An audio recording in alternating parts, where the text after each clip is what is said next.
but now I have a word for it. Morning, Karen. Morning. So I was just asking Karen how she was doing, and she said she's tired. She's tired. Body tired. My body's tired. It's a And you just different tired when your body's tired than when you're like maybe mentally exhausted. I feel it's two different tireds. oh, I have that one. I'm mentally exhausted. My body's good. It's doing all the things I'm asking it to do, and I'm giving it a lot to do right now. So yeah. Anyways, why don't you do a quick check-in, and then I'll share Okay. where I'm at. Yeah. So, and just for those that may not know why we do check in, I was thinking about that the other day. It's a Hmm. tool just to really kind of land and also just let the people you're with know where you're at, so that if you're acting differently, instead of them guessing like, oh, is she mad at me, or what's going on with Karen, we empty our cup so we can be present and also just let us know where we're at. So I was telling Ian, and he asked me how, I said tired, physically tired, because yesterday I cleaned an entire house and did 18 holes of golf. And I'm not kidding. When I got home, I ate. Glenn's looking at me. He goes, "You're beat." He said, "I'm done. Like I don't. I'm going to bed at 7:30." My body did not want to stay upright for one more minute. So there I am in bed, and I know mentally I'm not tired. Like I'm not ready to go to sleep mentally, but my body said, "No way. You're done. Get in that bed. We're sleeping." So still having a bit of a tired hangover, but much better than I was last night. Um, just to tag on to the checking in. It also lets you kind of let go of the stuff that you're holding in inside, so that you can be present. And I often find if I haven't released that and we dive right into something, I'm still agitated by what's inside me that I need to share or need to get out, or just to let you know where I'm at. And then that usually lets me kind of take a breath in. And I feel like I'm kind of in that anxiety space this morning of not being able to breathe. So checking in for me is huge. Not that there's anything really important going on. It's just I've got a lot going on, and you said this just before we checked in, overdoing it, and I might just be overdoing it just a hair. So I have been interjecting things that I want to do into my life. I haven't factored in life into the things I've interjected to do. So this morning we're going to have our conversation. We'll probably do a little bit of work on what's coming up next for us in our workshops. And then I'm going to immediately go from that to go golf with my daughter and her boyfriend. Hmm. And then come back immediately from that to work out with my partner for a competition I'm prepping for next week. Then Saturday, I'm going to golf with my son and his friend. And my next week is packed as well. And then I've got that competition next Saturday. So there's a lot of things that I'm putting in, I'm excited about, Mhm. but I haven't factored in the balance of the other things that are part of my life that need to happen. And it's making me feel a little unsettled. Even preparing for today, I'm like, I don't feel prepared for today because I didn't factor in the other things. Like I'm going to have to eat after we talk before I go play golf so that I have energy when I come back to be able to train with my partner. So yeah, balance, factor some of that stuff in, and maybe not overdo it so much. Well, you pay the price, right? That's what I'm saying. As I have a older body that I belong to and live in now, I'm very much more aware of like I could recover quicker. Mm. So I see the recovery day, and this is back to that word recovery. So I'm like, okay, well today I'm not going to overdo my body. I'm going to. I have things. This is my, as you can tell, I'm not home. It's my day in town to do some things for other people, but I'm not going to overdo it physically today. I'm giving my body a recovery day. Good stuff. So today you have proposed the accountability agreement. It starts with you. So what Where do you want to begin? This process, this tool that we've used came out of a group of people that I was working with a number of years ago, and it was like a light bulb moment for me about taking next steps, and taking next steps even when it was really important. So I did facilitation, and this group had to go through some really tough things. That the office was having a lot of tension and issues, and I was brought in to navigate that conversation, facilitate the conversation, and we used a bunch of engagement tools, and then everything was kind of out. And then day 3, they all looked and went, this is too much. Like, how are we ever going to climb this mountain? It's just a big mountain. And I had been, coaching had started to be integrated in my work. And I just really paid attention to the energy of, it was a desire of yes. We talked about the energy of yes last week, wanting to do something, but this overwhelming feeling about how do we start? We got to go back because it was they had to go back and present that we couldn't have all the staff out because, of course, it's an operating organization. It had to leave staff behind, so there would have been a step in to bring them in. And then I just used my coaching tools. I said, what questions? So we just co-created this in the moment. And I said, what if instead of focusing on the mountain, we've talked about this, what's the first baby step? I want you to sit down right now and be with yourselves and say, what am I really interested in taking a step forward on, leading, being part of that journey, leading it even in the next 30 days? Because you got to go back, you got your jobs, you got all that. It's so interesting how your check-in's tying in very nicely here. Life is going to come back at you after you leave this room. So what's doable? And I used 2 words, something that you would get excited about and want to put your energy towards, because this was going to take effort, energy, will. And we kind of nailed that down. And then we just built it across a wall with Post-it notes. We got them to discern what are the top 5 and they had consensus there.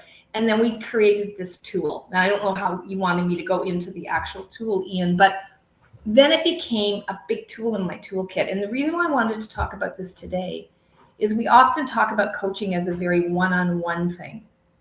What I see is what the coaching tools, they have helped me in navigating how to problem solve, how to ask good questions to get, in multiple places.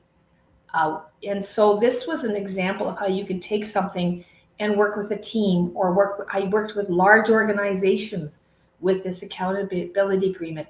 It really made sense, because at the end of the day, you just said life happens. Committing to 30-day window is way bigger than what are we going to do in the next 12 months, which is so often what we see in organizations. They're just trying to get a big project or a big action plan or a strategic plan done, and it's just too much.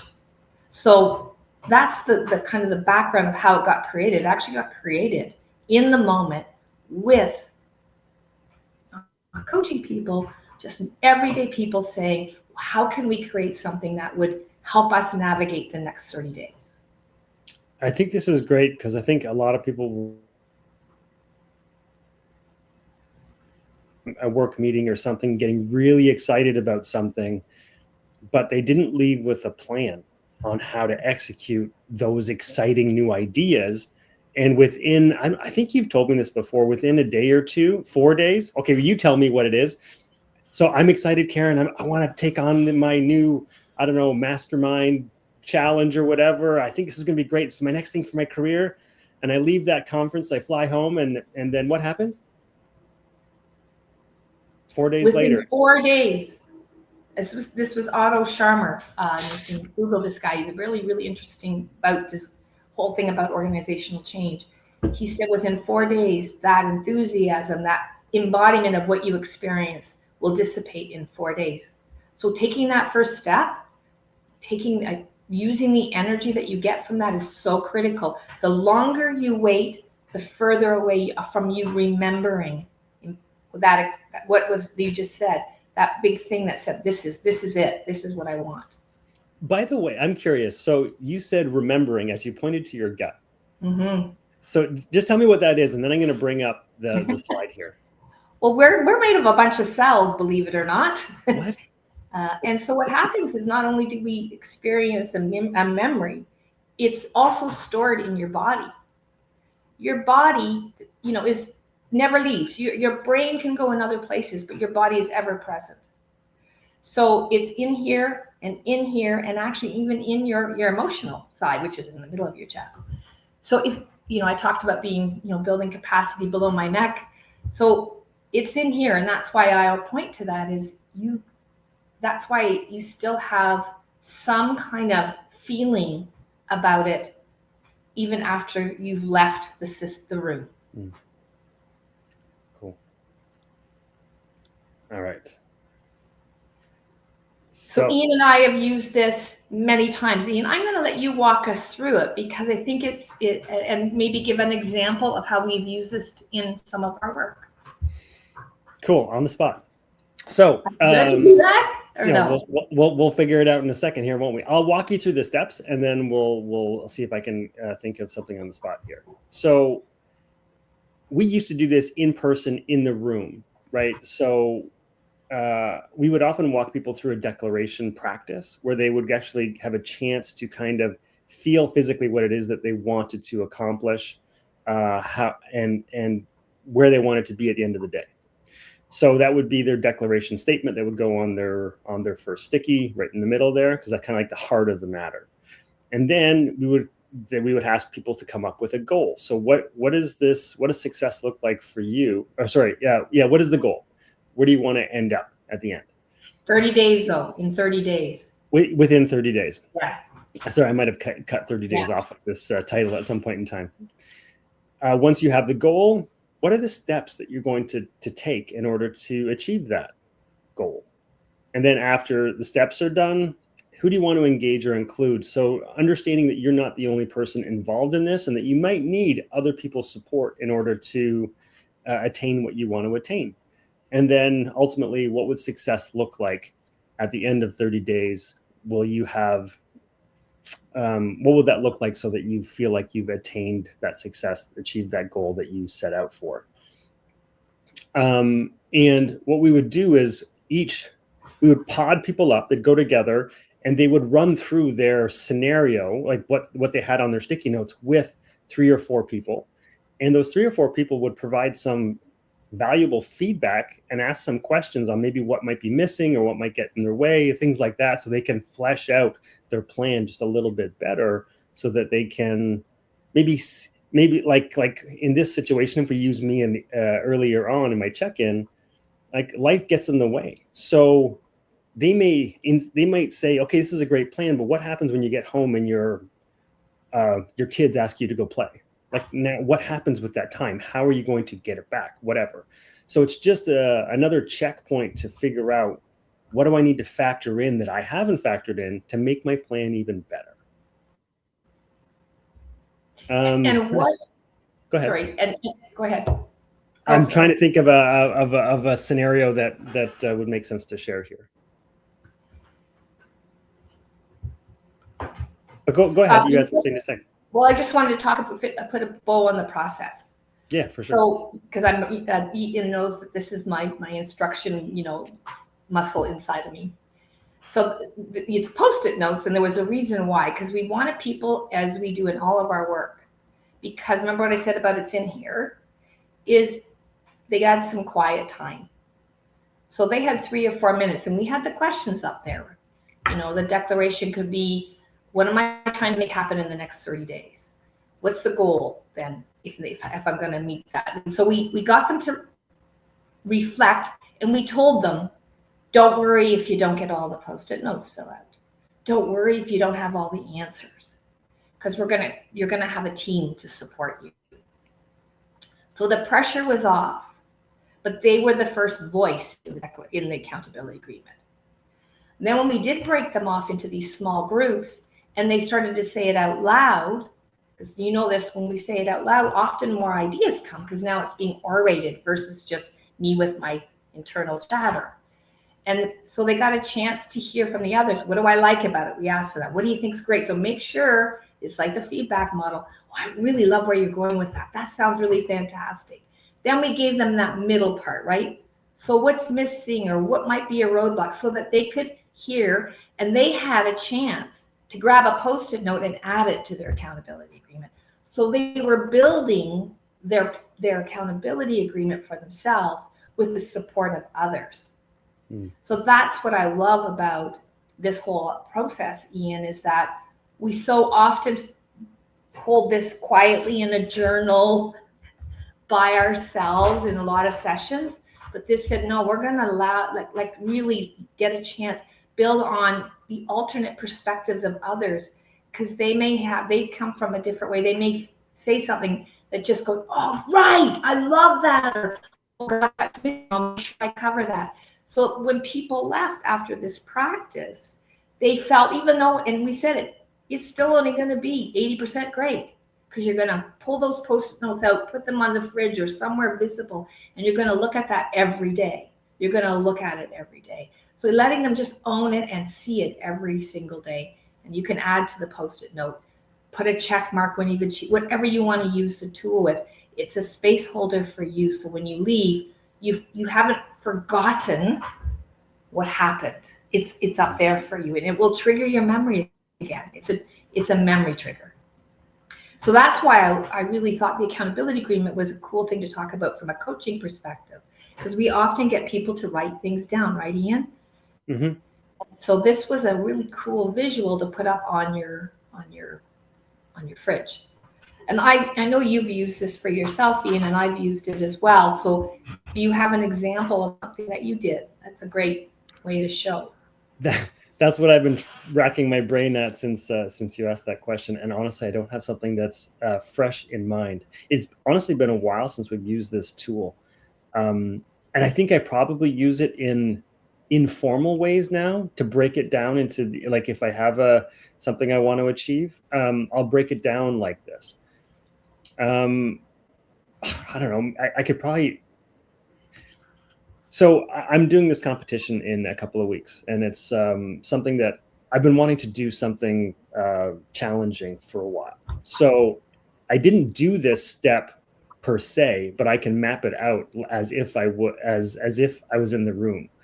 So my declaration to myself was that I wanted to try something challenging that was kind of outside my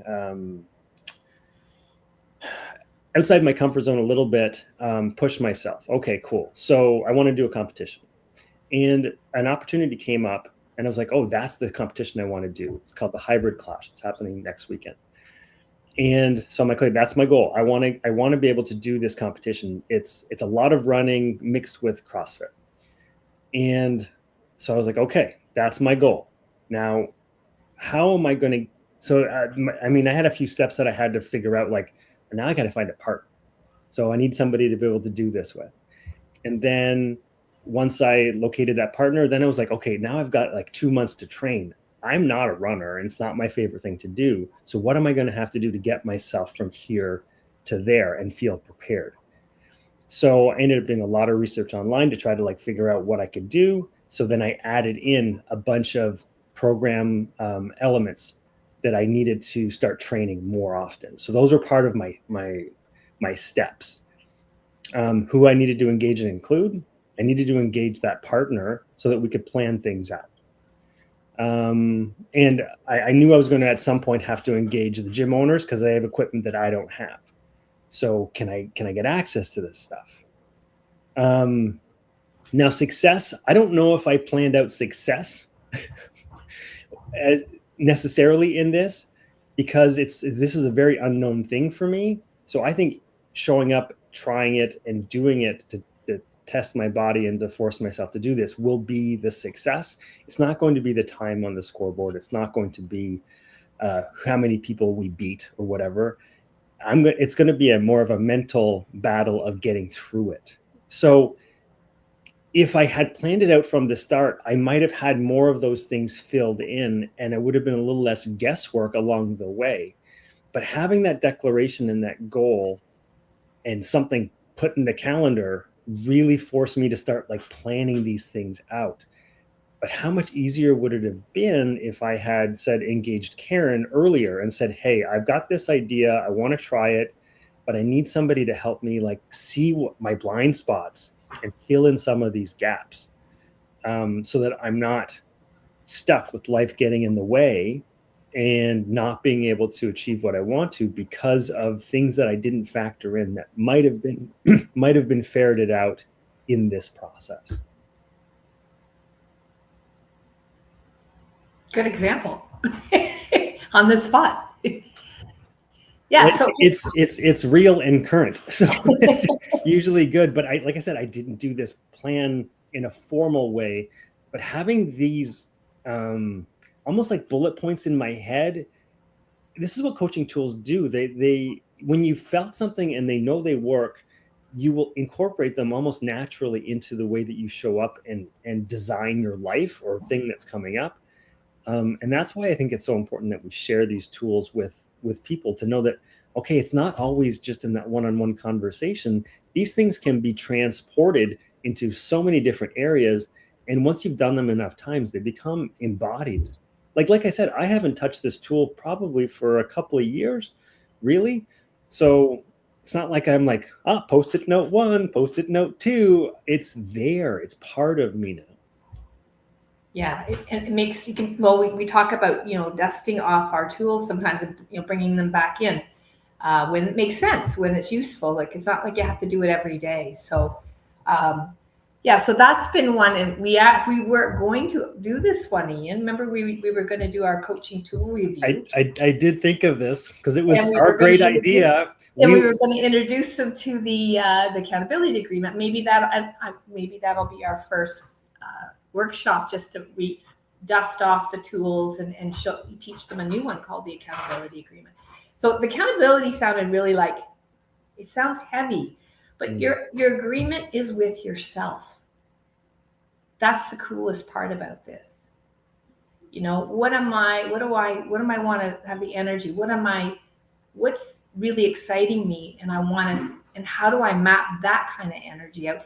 It doesn't mean it's not it could, your topic or your declaration might be one that's harder for you, but it just means how can I take the energy and use it for good and map out what I'm ready for and what I'll commit to and be willing to try out, because that's what it's all about, trying things out. I read a book called The Accountable Organization. I remember thinking, this is going to be a hard one. It's going to be a heavy read. But I loved it because what it said was the thing that is missing in so many planning sessions is the word recovery. See, we think it's a straight line to the end, but what it is you have a plan and you implement the first part, and then you recover, and then you recover and recover. So this learning to recover, what happened, the pause, the assessment process, that's truly what change looks like. But how often do we put a plan together and we don't have those recovery conversations?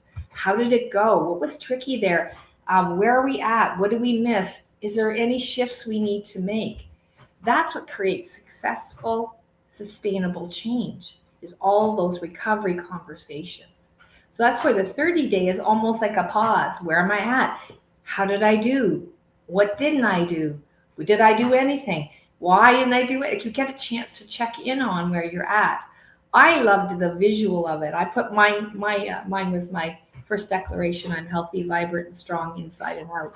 So I did the accountability agreement on that to pick one thing that I could start to walk into and make that my own everyday way of being, versus waiting 6 months from now when I would be considered done with this, which, by the way, I'm never done with it. It's my lifelong journey. So that's the accountability agreement. I thought that way. And so I read one more book because they kind of all tie in together. It was my second coaching book I got. And it was, you can't get it anymore. And it was called Be Your Own Coach. And this woman did a fantastic job. She was a certified, and gave it tools. And she started out with the mirror, like, look at yourself, pretend you're coaching yourself. You are like you said, we know ourselves best. So she gave practical tools to turn the mirror on you and to coach yourself in a really nice, loving coaching way. And I've used many of her tools when I pulled that book out, and I wanted to share that at one of our training sessions, Ian, and it's no longer being published. Wow. Yeah. I haven't Googled if it's on I have since later life, but so this is another way to just sustain and build your own, opportunity to do this on your own. You don't always have to partner up with somebody. The accountability agreement tools are great. I've pulled it out many times to kind of write down my short-term goals so that I don't, usually, as you know, my personality, I can get pretty scattered. So it recenters me. Yeah, it just brings up the point for me to start small, but don't be small. Well, a lot of our goals are big, and that 12, you're right, the organizational, in 12 months, we want to have achieved X, Y, and Z. Cool, great. And that can be very overwhelming when you look at the volume of work that has to happen, the things that have to happen over the course of that time. But if you can break it down into, okay, but what can I do in 30 days? What's my bite-sized piece that I can do in 30 days? Then map it out. Start small, but don't be small. Cool. Thanks, Karen. Thanks for bringing the accountability agreement to us today. You're welcome. All right. Take care, everybody. We'll see you next week.